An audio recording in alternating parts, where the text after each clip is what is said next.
right, viewers, appreciate the time, Miguel. So my name again, Gina Wade. I have around 15 years of experience working within finance. And the goal of this interview is to highlight individuals within Jamaica that are doing big things.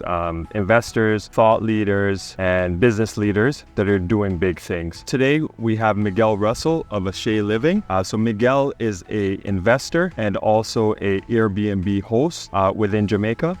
So I'll pass it over to Miguel. Miguel is going to share his story, a little bit about himself today. Miguel, thanks again for the time. My name is Miguel Russell, owner of Eshae Living. And, I just decided to come back home. Got tired of the cold, originally in real estate in the UK. And thought, if I bring my standards, my vision to Jamaica, it might be a game changer. And that's what I did.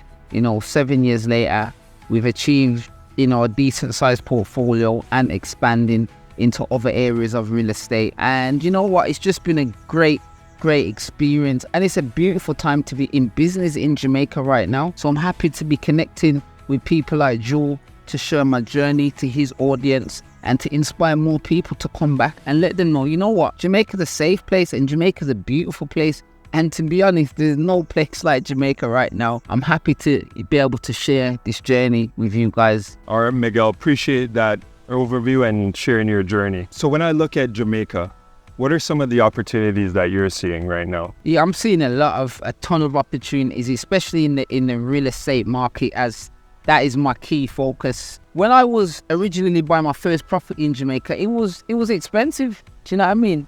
And even to today, you buy properties, but you never thought that it would go to the level that it's at today. So it's like history is repeating itself. Every time you buy a property, you're thinking, why, sir? The property is expensive. But really, in the next 5 to 10 years, what do you think the prices are going to be like? Do you get what I'm saying? Not to say that prices can't fall, but I feel like in Jamaica, it's either the skyrocketing or they just stay stagnant.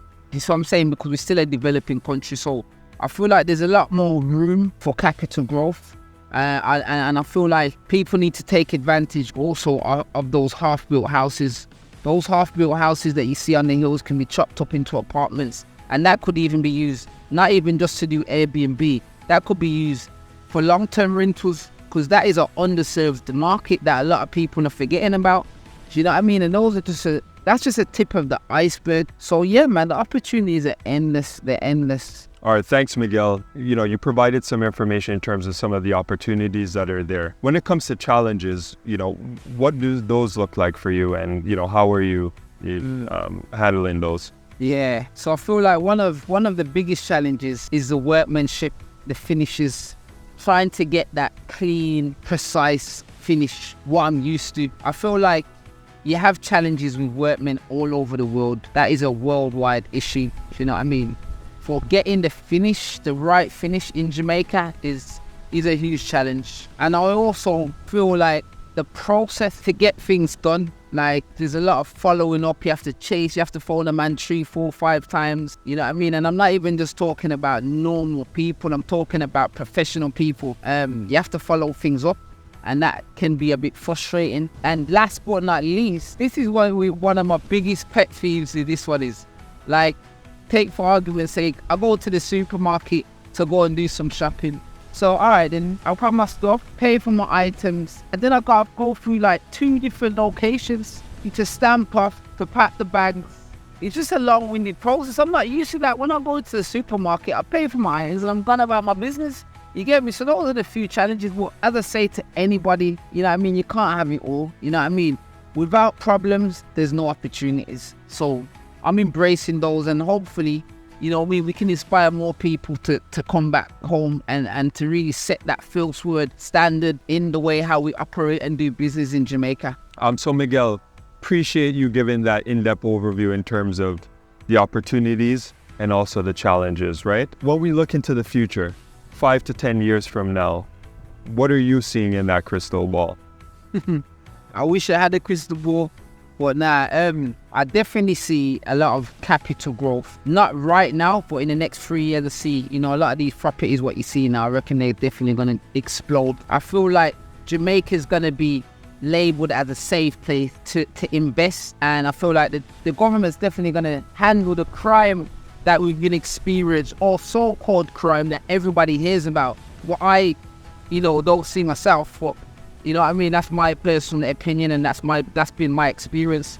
But now I just feel like Jamaica gonna be that place. It's gonna be the hub of the Caribbean. You see what I'm saying to that? It's gonna be the hub of the Caribbean. So it's like that saying where they say, the stone that they build the refuge is gonna be the head cornerstone. That's where I see Jamaica, and that's what my vision is for Jamaica. I feel like all of the challenges what we've had to overcome, we're gonna be like, yo, we had to go through that because we're warriors.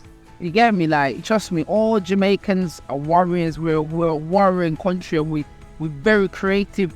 You see what I'm saying, chat? So you can, you can drag us through the mud and we still come up on strong, you understand? So imagine 10 years from now, imagine where we're going to be. If you're not getting your foot in the door now, it's going to be nearly impossible to get it through in the next 5 to 10 years. That's my own opinion, and I can see it happening. I can see it manifesting every day. All right, Miguel. So, I love the passion that you showed, and, you talking about Jamaica being the hub, right? Jamaica is the hub of the Caribbean. We are, the largest financial nation here. We have the largest stock exchange in the Caribbean. So big things for the future, and I appreciate that passion. Where can people find you? How can they connect with you? Yeah, so you can check me out on Instagram. I am Miguel Russell for, inspirational content and also educational content. And also if you want to stay at one of my properties, that's Eshae Living. You can see how we do it and, how we're marketing and promoting Ultra Rest as a beautiful place. And yeah, that's it, man. But I'm just excited, to be honest. I'm happy to be here, to having the benefit of living in this generation that our forefathers have fought for centuries. You see what I'm saying? And I'm blessed, happy,